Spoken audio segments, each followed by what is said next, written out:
Open talk ప్రేక్షకులందరికీ నమస్కారం.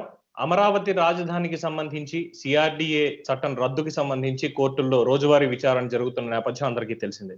అయితే దీనికి సంబంధించి గత 3 రోజులుగా కూడా కోర్టు కొన్ని కీలక వ్యాఖ్యలు చేస్తూ వచ్చింది. ప్రతిరోజు మీరు ఒకటే పాయింట్‌ని తీసుకొచ్చి ఎందుకు వాదిస్తారు అంటూ న్యాయవాదులకు పలు సూచనలు కూడా చేసింది ప్రభుత్వం తరపున. అలాగే విశాఖలో గవర్నమెంట్ తలపెట్టినటువంటి ఈ గెస్ట్ హౌస్‌కి సంబంధించిన కీలక ఉత్తర్వులు కూడా ఇవాళ జారీ చేసింది. అక్కడ ఉన్నటువంటి చెట్లు కొట్టొద్దు అంటూ. అలాగే ముఖ్యంగా గత 2 నెలల నుంచి అడుగుతున్నా సరే ఇప్పటి వరకు ప్రభుత్వం నుంచి ఎటువంటి ఆన్సర్ రానటువంటి విషయం. రాజధాని అమరావతిలో ఎంత వరకు ఖర్చు చేశారు? ఎన్ని కోట్లు ఖర్చయింది? దానికి సంబంధించిన లెక్కలు చెప్పండి అంటూ మన అకౌంటెంట్ జనరల్ గారిని ఇందులో ఇంప్లీడ్ చేయండి అని కూడా ఉత్తర్వులు జారీ చేసినా కూడా ఇప్పటి వరకు చేయలేదు. అయితే ఈ రోజు దానికి సంబంధించిన విచారణలు ఇవన్నీ జరిగాయి. సో వీటన్నిటి మీద కూడా ఏం జరిగింది, ఎలా జరిగింది అనే విషయాలన్నీ ప్రముఖ న్యాయవాది పివి లక్ష్మీనారాయణ గారిని అడిగి మనం తెలుసుకుందాం. లక్ష్మీనారాయణ గారు నమస్కారం అండి. నమస్కారం సార్, అమరావతి రాజధానికి సంబంధించి గత 4 రోజులుగా వినిపిస్తున్నటువంటి విషయం ఏదంటే దేశంలో ఇప్పటి వరకు ఇటువంటి ప్రక్రియ ఎక్కడ జరగలేదు. రాజధానిని మార్చి 3 రాజధానులు అంటూ. సో దీంట్లో కోర్టు ఖచ్చితంగా ఇంక్లూడ్ అవుతుంది అని చెప్పి వాళ్ళు చెప్పడం జరిగింది, హైకోర్టు వాళ్ళు. అంటే ప్రతిసారి ప్రభుత్వ న్యాయవాదులకి ఎందుకు ఇలా చెప్పాల్సి వస్తుంది వాళ్ళకి? అంటే ఏ రాజ్యాంగం నిర్మించినా అది ప్రజల యొక్క ప్రయోజనాలని, ప్రజలను కాపాడటానికి, ప్రజల యొక్క ఫండమెంటల్ రైట్స్ ని, ప్రాపర్టీ రైట్స్ ని ప్రొటెక్ట్ చేయడానికి మాత్రమే కోర్టులు కావచ్చు, ప్రభుత్వాలు కావచ్చు, లేకపోతే ఇతర ఏదైతే ఇండిపెండెంట్ పవర్స్ ఉన్నటువంటి కాన్స్టిట్యూషనల్ ఫోర్స్ హోల్డ్ చేసేటువంటి డిపార్ట్మెంట్స్ కూడా వ్యవహరించాల్సినటువంటి విషయం మనందరం కూడా తెలిసిన విషయం. అయితే ఏది ఉన్న చివరికి పబ్లిక్ మనీకి ఆన్సర్ ఇవ్వాల్సినటువంటి పరిస్థితి గుర్తించాల్సిన అవసరం అన్ని సంస్థలకి, వ్యవస్థలకు కూడా ఉన్నటువంటి విషయం.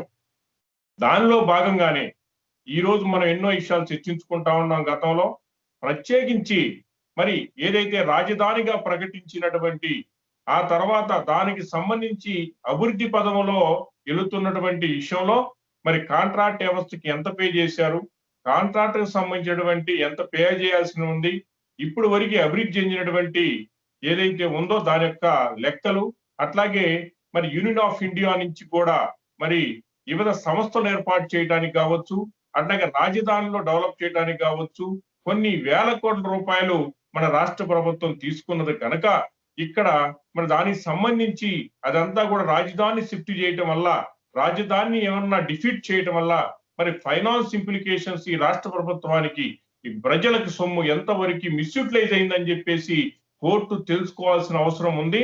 అదే విషయాన్ని పలుమార్లు కూడా రాజధాని తరపున పనిచేసినటువంటి ఏదైతే పిటిషనర్ దారులు పేర్కొని ఈ రాష్ట్రానికి రాబోయేటువంటి ఫైనాన్స్ ఇంప్లికేషన్స్ ఏదైతే ఉందో కోర్టుకు తెలియజేయడం జరిగింది.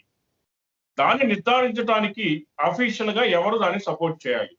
అకౌంటెంట్ జనరల్ లేదా కేంద్ర వ్యవస్థ ఇండిపెండెంట్ సంస్థ అయినటువంటి కాగు ద్వారా మనం తెలుసుకోవాల్సిన పరిస్థితి ఉంటుంది. కనీసం ఒక తీర్పు ఇచ్చే ముందు ఒక హైకోర్టు నాకు ఒక ఇన్ఫర్మేషన్ కావాలి, ఈ పిటిషన్ దారు చెప్పింది ఎంతవరకు నిజము, దీన్ని వాస్తవా కాదా, మీ సైడ్ నుంచి కూడా ఏం చెప్తారు అని తెలుసుకొని తుది తీర్పులో దాన్ని సరైనటువంటి న్యాయబద్ధంగా తీర్పు, న్యాయ సూత్రాలకు అనుకూలంగా తీర్పు ఇవ్వాల్సిన పరిస్థితి ఏర్పడినప్పుడు కోర్టు ఈ విధంగా వారిని కోరడం జరిగింది. ఇక్కడ వాళ్ళ అకౌంట్ జనరల్ ఆఫీస్ అనేది ఏంటంటే కేవలం అసిస్ట్ చేయాలి కోర్టుకి.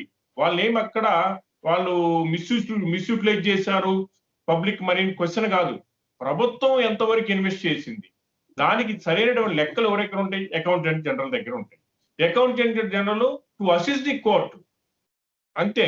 కానీ వాళ్ళు దాన్ని విస్మరించడం, మాకు ఇండిపెండెంట్ వ్యవస్థ మాది, మేము ఎవరికి సమాధానం చెప్పే పని లేదు, పార్లమెంట్కే సమాధానం చెప్తాం, అట్లాగే కాల్కే సమాధానం చెప్తాం అని చెప్పేసి ఏదైతే కోర్టుకు ఒక అఫిడవిట్ చేశారో దాని యొక్క ఇన్ఫ్లుయెన్స్, అంటే అది కేంద్ర ప్రభుత్వం ఇన్ఫ్లుయెన్స్ ఉందా, రాష్ట్ర ప్రభుత్వం ఇన్ఫ్లుయెన్స్ ఉందా అనేది క్లియర్ గా మనకి అర్థం అవుతుంది. ఎందుకంటే ఈ రోజు కనుక ఆ నివేదిక కనుక కోర్టు ముందుకు వచ్చినప్పుడు ఈ రాష్ట్ర ప్రభుత్వం తీసుకున్న అనుచితమైనటువంటి, అంటే ఏదైతే న్యాయబద్ధమైనటువంటి నిర్ణయం తీసుకుంటే దానికి రెస్పాన్సిబిలిటీని ఫిక్స్ చేసేటువంటి వ్యవస్థ ఆ పరిస్థితి ఏర్పడిద్ది. అట్లాగే దానిలో ప్రభుత్వంలో భాగస్వాములైనటువంటి మినిస్టర్స్ కావచ్చు, అట్లాగే డిపార్ట్మెంట్ హెడ్లు కావచ్చు, మరి ఇతరితర ప్రభుత్వ సలహాదారులు కావచ్చు, వారి వ్యక్తిగత ప్రయోజనాల కోసం, రాజకీయ ప్రయోజనాల కోసం ఈ నిర్ణయాలు తీసుకున్నారనే విషయం కోర్టు ముందు రేపు బయటకు వచ్చినప్పుడు వాళ్ళని వ్యక్తిగతంగా రెస్పాన్సిబిలిటీ చేస్తూ ఫైనాన్షియల్ గా వాళ్ళ యొక్క సొంత ఆస్తులను కూడా రెవెన్యూ రికవరీ యాక్ట్ కింద కూడా వసూలు చేసేటువంటి పరిస్థితి ఉంటది. కాబట్టి ఇవన్నీ గుర్తించి ఎన్నాళ్ళు తప్పుకుంటారు, ఎన్నాళ్ళు ఇలాంటి టిక్స్ పే చేస్తారు అనేది కూడా మనం చూడాల్సిన విషయము. ఎట్టి పరిస్థితుల్లో ఈ ఫైనాన్స్ అప్లికేషన్స్ ఆస్పెక్ట్ లో మరి కోర్టు ఏదైతే తెలియజేసిందో అది దాన్ని తెలియజేసిన తర్వాత ముందుకు పోయినప్పుడు న్యాయ సూత్రాల ప్రకారం తీర్పు ఇవ్వడానికి మరి అనుకూలంగా ఉంటదనేటువంటిది ఆ ఉద్దేశంతో మరి కోర్టు ఈ రోజు వ్యాఖ్యానాలు చేయడం కూడా జరిగింది.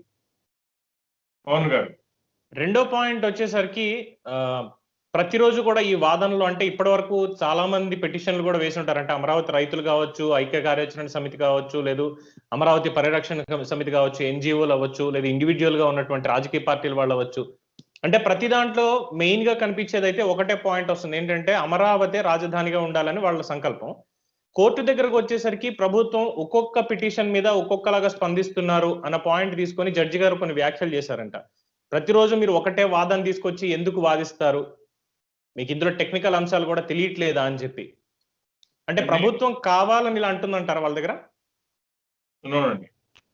కోర్టు స్పష్టంగా ఈ కేసులు బిగిన్ అయ్యేటప్పుడే సీనియర్ కౌన్సిల్ ఎవరైతే సీనియారిటీ ఉంటుందో సుప్రీంకోర్టు న్యాయవాదులు కావచ్చు, మరి హైకోర్టు న్యాయవాదులు కావచ్చు, మరి సుమారు 57 కేసుల్లో రాజధానికి సంబంధించి ప్రత్యేకించి వ్యాఖ్యలు క్వశ్చన్ చేసిన కేసులు సుమారు 30 దాకా ఉన్నాయి. దానికి సంబంధించి రైతుల నుంచి కానీ మరి ఇతర పిటిషన్ దారులు కూడా మరి సుప్రీంకోర్టు ఇచ్చినటువంటి న్యాయవాదులు నియమించుకోవటం, వారు చెప్పిన విషయాలు ఏదైతే మరి గత 1 month నుంచి జరుగుతున్నటువంటి వాదనలు సుమారుగా ఆ వాదనలో ఏదైతే విషయాలు ఉన్నాయో లీగల్ పొజిషన్ కావచ్చు, ఫ్యాక్ట్స్ కావచ్చు, మెటీరియల్ కావచ్చు, జడ్జిమెంట్స్ కావచ్చు, ఇవన్నీ ప్రస్తావించడం జరిగింది. అయితే ఇక్కడ మళ్ళీ ఎవరైతే మళ్ళీ కేసు నెక్స్ట్ వాళ్ళ సీరియల్లో వచ్చిన తర్వాత వేసేటప్పుడు రిపీటెడ్ గా సీనియర్స్ కౌన్సిల్ చెప్పిన ఆర్గ్యుమెంటే కాకుండా మరి వాళ్ళ మళ్ళీ మీరు ప్రస్తావించడం కోర్టు టైం వేస్ట్. కావున మీరు ఏదన్నా ఎవరైనా వారు ఏదైనా 1-2 విషయాలు మర్చిపోయినా, లేదు మీరు లీగల్ పొజిషన్ ఇంకేమన్నా కొత్తగా ఉన్నా, లేదా మీకు తెలిసిన నాలెడ్జ్ లో ఇంకేమన్నటువంటి న్యూ పాయింట్స్ ఉన్నా తెలియజేయాలి తప్పితే ఇట్లా రిపీటెడ్ గా చేయటం వల్ల మరి కోర్టుకి టైం వేస్ట్ చేసినట్టయితే మరి అది కూడా వాస్తవమే. మేము కూడా రిపీటెడ్ గా ఒకే విషయాన్ని 10 మంది అడ్వకేట్లు అయితే 10 మంది ఒకే విషయాన్ని ఒకే రకంగా చెప్పినప్పుడు మరి అది కోర్టుకు మరి మనం టైం వేస్ట్ చేసిన వాళ్ళు అవుతామని భావంతో రిపీట్ గా చెప్పొద్దు, న్యూ పాయింట్ చెప్పనని ఏదైతే మాకు ఆదేశాలు జారీ చేశారో న్యాయవాదులందరూ కూడా, దానివల్ల మేము కూడా ఇంకొంత మెరిట్స్ కొత్త పాయింట్లు ఎతకడానికి కూడా మాకు అవకాశం దొరికినట్టు మేము భావిస్తున్నామండి. దాని కోర్టు యొక్క విలువ టైము ఏదైతే ఉందో దాన్ని కూడా మరి కాపాడాల్సినటువంటి బాధ్యత, దాన్ని గౌరవించాల్సిన బాధ్యత మరి మా అందరికి కూడా ఉందండి. సో రైతుల తరఫు నుంచి మీరు చెప్పే పాయింట్లు కొత్తగా చెప్పడం, ప్రతిదాన్ని ఒక్కొక్కటి తీసుకోవడం అవుతుంటే, మరి ప్రభుత్వం తరఫు నుంచి ఉన్నటువంటి లాయర్లు మాత్రం అంటే రైతుల నుంచి వచ్చే సూచనలకు కానీ వాళ్ళ పిటిషన్లకు కానీ ఒకటే పాయింట్ పట్టుకుని ఇది ప్రభుత్వం చేసింది, ప్రభుత్వానికి హక్కు ఉంది అన్నట్టుగా ఒకటే పాయింట్ చెప్పుకుంటూ వెళ్తున్నారు. సో కోర్టు కూడా దాన్ని అపోజ్ చేసింది అని ఒక సమాచారం.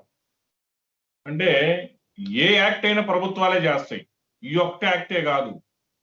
ఏ రూల్స్ చేసినా, ఏ జీవోలు ఇష్యూ చేసినా, ఏ మెమోలు ఇష్యూ చేసినా ప్రభుత్వం చేస్తేనే అది యాక్ట్ అయింది, అదే అఫీషియల్ అయింది, అదే గెజిట్ అయింది.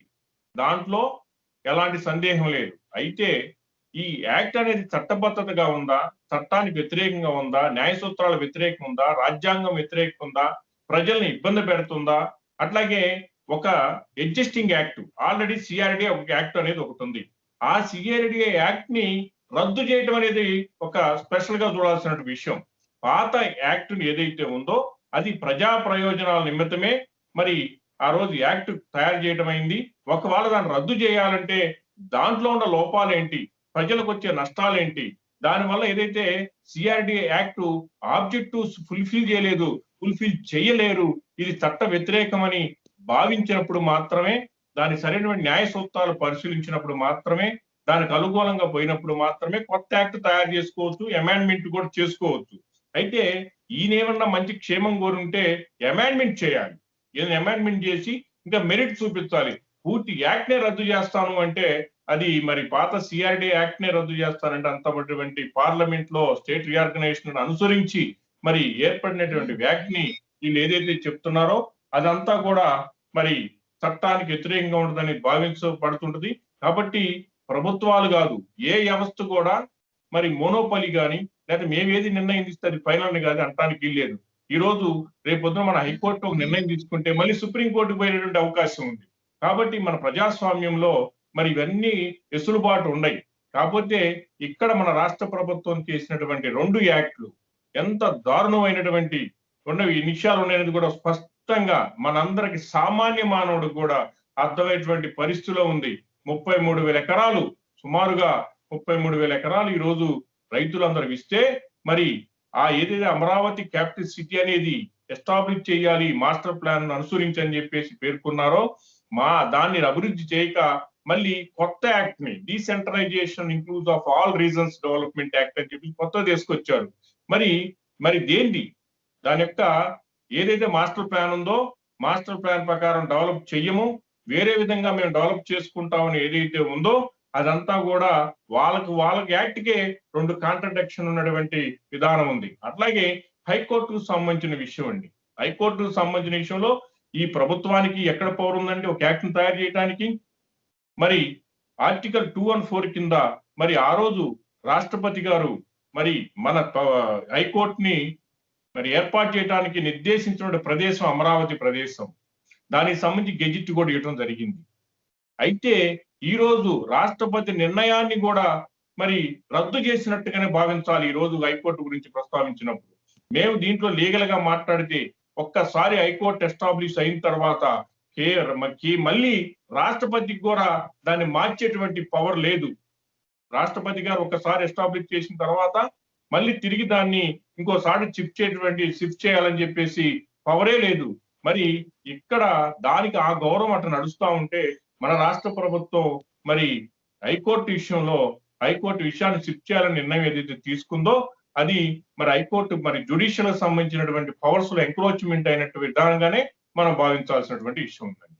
ఇవన్నీ పరిశీలించినప్పుడు మరి ఎట్టి బస్సు ఈ చట్టపరంగా లేనటువంటి యాక్ట్లు మరి కోర్టు ముందు ఉన్నప్పుడు మరి దాంతో పాటు ప్రజా ధనం దుర్వినియోగమైనటువంటి విధానం ఇవన్నీ పరిశీలించినప్పుడు మరి ప్రజల మనీ మిస్యూటిలైజ్ అయింది కనుక ఇలాంటి నిర్ణయాలు ప్రభుత్వాలు తీసుకోకూడదు. ఫ్యూచర్ లో కూడా ఈ నిర్ణయాల వల్ల తీసుకుంటే ప్రజలు ఇబ్బంది పడతారు, రాష్ట్రం ఇబ్బంది పడుతుంది, అభివృద్ధి కుంటుపడుతుంది.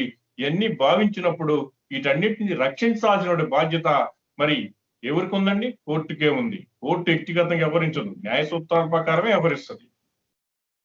పవన్ గారు అయితే ఇవాళ ప్రభుత్వం తరపు న్యాయవాదులు చెప్పింది అలాగే రైతుల తరపు న్యాయవాదులు చెప్పిన ఒక ఇంట్రెస్టింగ్ పాయింట్ ఒకటి చెప్పారు సార్. ఏంటంటే రాష్ట్ర ప్రభుత్వానికి కేంద్ర ప్రభుత్వం ఇచ్చినటువంటి అధికారం అంటే కొత్తగా ఏర్పడిన రాష్ట్రం ఒకసారి మాత్రమే రాజధానిని ఏర్పాటు చేసుకోగలదు, పదే పదే చేసుకోవడానికి ఆ అధికారం ఉపయోగపడదు అని. అంటే గౌరవ కోర్టు వారు అడిగారట. అంటే శాసనసభలోనే రాజధానిని నిర్ణయించారు కాబట్టి గతంలో ఇప్పుడు దాన్ని మార్చే హక్కు అధికారం మరి శాసనసభకి మళ్ళీ ఉంటాయా అన్నప్పుడు ఏదో ఆర్టికల్ ప్రకారం గతంలో కూడా ఇలా జరిగింది అన్నారు. సో దాని మీద ప్రజలకు ఏమన్నా కొంచెం వివరంగా అంటే ఇక్కడ రాజధాని అంశం ఒకటే కాదండి. సిఆర్డిఏ యాక్ట్ అనేది రాజధాని ఇక్కడ ఏర్పాటు చేస్తూ దాంతో పాటు ఇతర ప్రాంతాలకు సంబంధించినటువంటి అభివృద్ధిని కూడా బ్యాలెన్స్ గా చేస్తూ నిర్ణయం చేసిన భాగమే అమరావతి. అమరావతి అనేది ఇక్కడ ఏర్పాటు చేయడానికి గల రీజన్స్ ఏవైతే ఉన్నాయో మరి ఇది కేంద్రీకృతమై అన్ని ప్రాంతాలకి దగ్గరగా ఉంటుందని, ఆల్రెడీ కొంత డెవలప్ అయినటువంటి ప్రదేశం అని, ఇక్కడ ఫైనాన్షియల్ గా ఒక గ్రీన్ సిటీగా ఏర్పడటానికి, ఎకనామిక్ హబ్ గా ఏర్పడటానికి, ఇది పీపుల్స్ సిటీగా ఉంటదని చెప్పేసి ఆ రోజు ఏర్పాటు చేయడం జరిగింది. దానికి సంబంధించి ఎంతో ఎక్సైజ్ చేయడం జరిగింది. దాంట్లో మరి ఫ్లోర్ లో కూడా అసెంబ్లీలో కూడా ఏకగ్రీవంగా ఒక్కరు కూడా దాన్ని అపోజ్ చేయలేదండి. కొన్ని సూచనలు చేశారు మాత్రం తప్పితే ఎక్కడ అపోజ్ చేయలేదు, ఇంక్లూడింగ్ జగన్మోహన్ రెడ్డి గారు కూడా. కానీ అది అన్ని కూడా ఆశగా తీసుకొని ఆ రోజు యాక్ట్ తయారైతే ఈ రోజు మీరు కొత్త యాక్ట్ ను తీసుకొచ్చేటప్పుడు పాత యాక్ట్ ఇంతకుముందు చెప్పినట్టు పాత యాక్ట్ లో ఉన్న లోపాలు ఏమన్నా చెప్పారా? ఏమీ చెప్పకుండా సింపుల్ గా ఏదో ఒక 4 తూతు మంత్రం కమిటీ రిపోర్ట్ ఎక్కడైనా సరే జీఎన్ రావు గారి కమిటీలో ఎక్కడైనా చెప్పారా? బోస్టన్ కమిటీలో ఎక్కడ అసలు ఇది ఎట్లాగే మరి ఇంకోటి కమిటీ కూడా వేశారు కదా, టెక్నికల్ కమిటీ, వారిలో కూడా ఎక్కడా చెప్పలా. ఎక్కడా కూడా రాజధాని ప్రాంతం ఇటువంటి వల్ల నష్టం అనేది ఎక్కడా చెప్పలా. ఇంకా మెరుగుదలే ఉంటుందని చెప్పడం జరిగింది. అయితే వాళ్ళు ఇచ్చిన రిపోర్ట్ లో అన్ని ప్రాంతాలు డెవలప్ అయితే బాగుంటుంది అని చెప్పేసి అన్నారు. అన్ని ప్రాంతాలు డెవలప్ అని అందరూ కోరుకుంటా ఉంటారు, కానీ ఈ యాక్ట్ అడ్డం కాదు కదా అన్ని ప్రాంతాలు డెవలప్ అవడానికి. కాబట్టి పాత యాక్ట్ ఏదైతే సిఆర్డి యాక్ట్ ఉందో దాన్ని ఎట్టి పరిస్థితిలో కూడా అది కంటిన్యూ అయితే ఈ పార్టీకి చాలా వరకు మన రాష్ట్రం కొంతవరకు డెవలప్ అయ్యేది, ఫైనాన్షియల్ గా కూడా కొంత దగ్గర పడేది అని చెప్పి మంచి డెవలప్మెంట్ ఉండేది. ఈ రోజు అవన్నీ కూడా దెబ్బతిన్నాయి. కనుక ఈ ప్రభుత్వం తీసుకున్న నిర్ణయం వల్ల రాబోయేటువంటి రావాల్సినటువంటి ఏవైతే ఇన్స్టిట్యూషన్స్ ఉన్నాయో ఉన్న ఇన్స్టిట్యూషన్స్ కూడా మరి వెళ్ళిపోయే పరిస్థితి ఏర్పడింది. కనుక ఇవన్నీ అదొక్కటే ఉదాహరణ, దాని చట్టం ముందు కావచ్చు, కోర్టు ముందు చెప్పాల్సిన పని ప్రజలందరూ కూడా తెలుసు ఎన్ని ఇన్స్టిట్యూషన్స్ ఉన్నాయో, ఎన్ని ఇన్స్టిట్యూషన్స్ వచ్చినాయో, ఎన్ని ఇన్స్టిట్యూషన్ పోయినాయో. కాబట్టి ఇవన్నీ కూడా లైవ్ లో కనిపిస్తున్నట్టు విషయాలు. ఏదైనా ప్రజా ప్రయోజనాలు రాష్ట్ర అభివృద్ధి ఏ నిర్ణయం తీసుకున్నా అది శిరోధార్యమే, కానీ దానికి వ్యతిరేకంగా ఏదైతే తీసుకుంటుందో అది చట్ట వ్యతిరేకమే అవుతుంది. Correct sir. సో ఇంకొక పాయింట్ ఏంటంటే, ఈ విశాఖపట్నంలో రాజధానికి సంబంధించి ఇక్కడ ఎగ్జిక్యూటివ్ క్యాపిటల్ పెడుతున్నాం కాబట్టి అక్కడ ఒక పెద్ద గెస్ట్ హౌస్ కట్టాలి, దాదాపు 30 ఎకరాల స్థలం, గ్రే హౌండ్స్ వాళ్ళ స్థలం కూడా తీసుకొని అని చెప్పి పెట్టినప్పుడు దాని మీద కోర్టు ఇవాళ కొంచెం వ్యాఖ్యలు చేసిందట. అక్కడ ఉన్నటువంటి చెట్లు అవి కొట్టకూడదు, మాకు బ్లూ ప్రింట్ పూర్తిగా ఇచ్చే వరకు చేయకూడదు అని. అలా కోర్టు ఉత్తర్వులు ఇచ్చినా కూడా ప్రభుత్వం ఇంకా ముందుకు వెళ్తోంది అంటే దాన్ని ఏ విధంగా తీసుకోవాలి? ఇప్పుడు అదొక పెద్ద అంశం అయిపోయింది. గత 4 సార్లు ఈ కేసు కోర్టు ముందు వాదనకు రావడం జరిగింది. ప్రతిసారి కోర్టు ప్రభుత్వం నుంచి ఒక క్లారిఫికేషన్ అడిగింది. ఈ గెస్ట్ హౌస్ అనేది దేని నిమిత్తం పెడుతున్నారు? ఓకే, అక్కడ ఏదన్నా ఒక హౌస్ అంటే జనరల్ గా మనకు తెలుసు, ఒక ఎవరైనా ఆఫీసులు స్టే చేయడానికి కానీ మీటింగ్లు పెట్టుకోవడానికి అని చెప్పేసి. కానీ 200 పైన చిలుకు రూములు కట్టాల్సిన అవసరం ఏంటి? అట్లాగే 30 ఎకరాల్లో డెవలప్ చేయించాల్సిన విషయం ఏంటి?